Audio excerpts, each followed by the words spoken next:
I was part of passing the cheaper medicines law as counterpart of our Vice Presidential Senator Mar. I was also part of passing the CARPER, or the Comprehensive Agrarian Reform Program extension with reforms law. I'm active in both oversight committees for these laws. Participated in many congressional inquiries on resolutions, debated on the budget every year to try to, as we believe in Slamat Lord, to make it a more pro-people budget. And also supported every impeachment process against GMA since 2005. Kaya nga, since 2005 din, we need hold yung PDAF ng bayan. So, that has been my work background so far, and some of the things that I was part of in the last 6 years sa House. I'm not sure if I remember it right. I remember the final count against to run for office. Oo. Pending pa yon. It's a disqualification case against GMA to run for the 2nd District of Pampanga. On 2 grounds. Una, mayroong constitutional prohibition on a sitting president or sitting vice president to run for re-election. And sabi ko, it applies not only to run for re-election to the same position, pero with more reason to run for re-election for a lower position.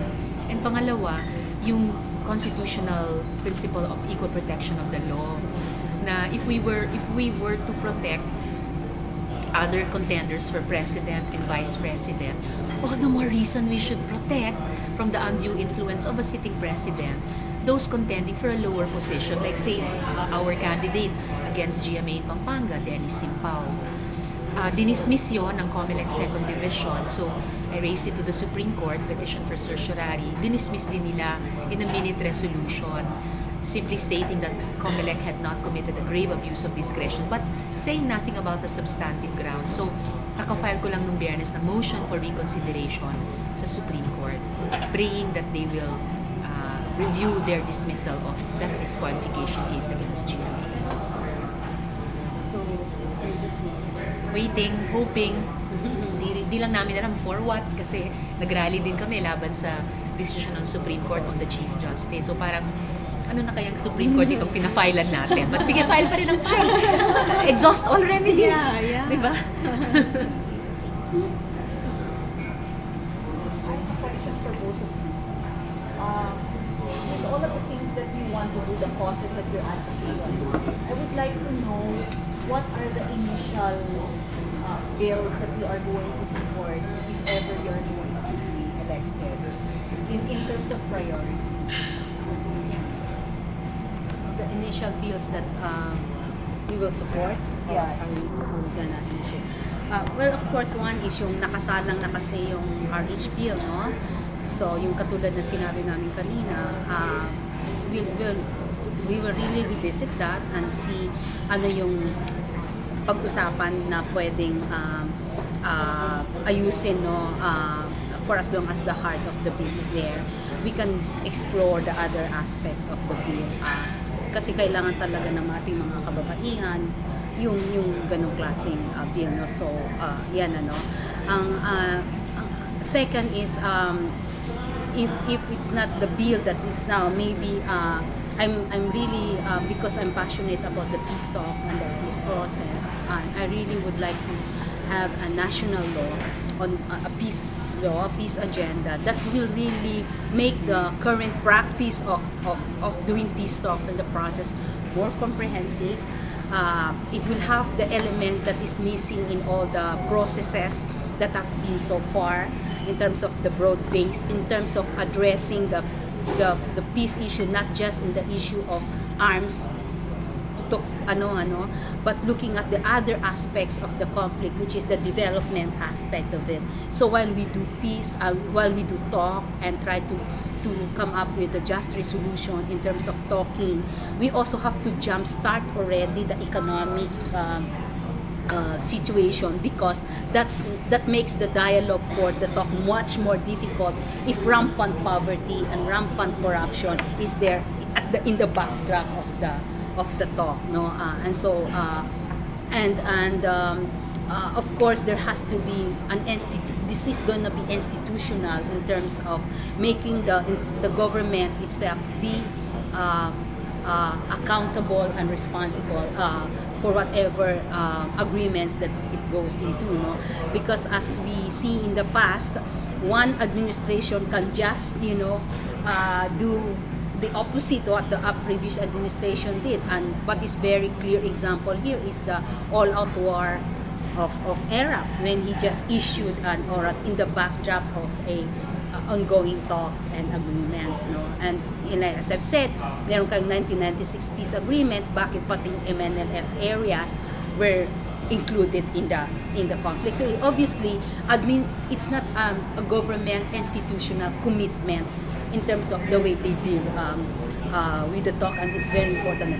And second is there's this anti-discrimination bill, I think, that has been being discussed also in the House, and so I would like to see and pursue that gets to be passed, and be more inclusive of other groups which are being discriminated against, no?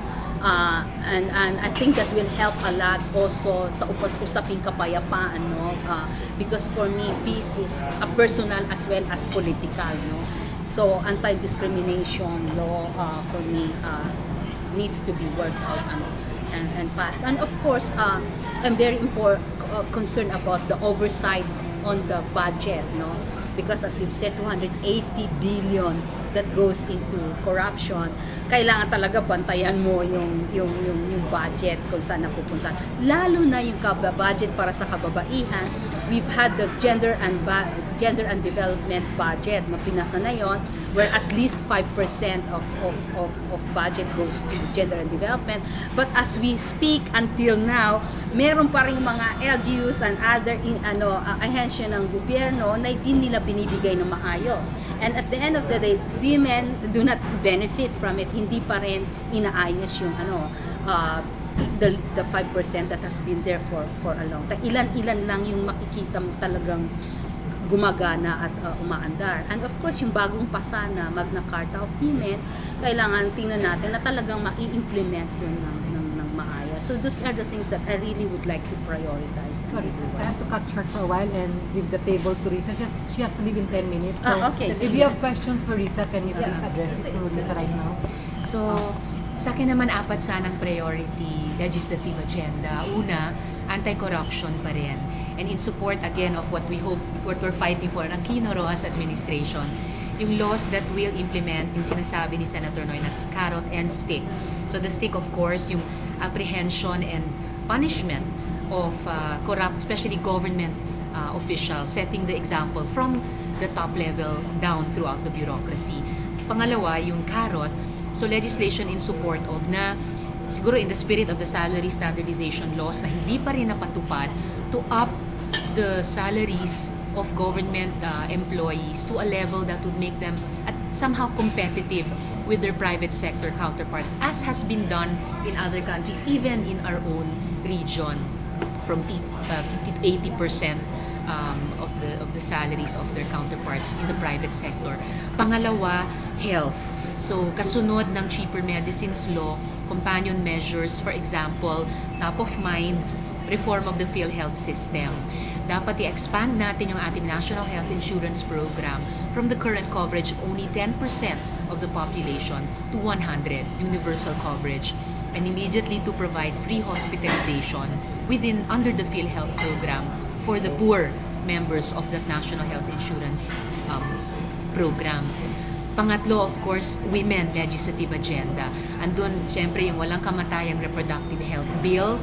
At andun din yung, I would like to file a bill, given the chance, giving greater state support to separated, widowed, abandoned women. Greater state support in terms of jobs and or livelihood, para mapalaki namin yung mga anak namin as female-headed, as single heads of households o female-headed households, mapalaki namin ng disente. Last but not the least, to continue giving a voice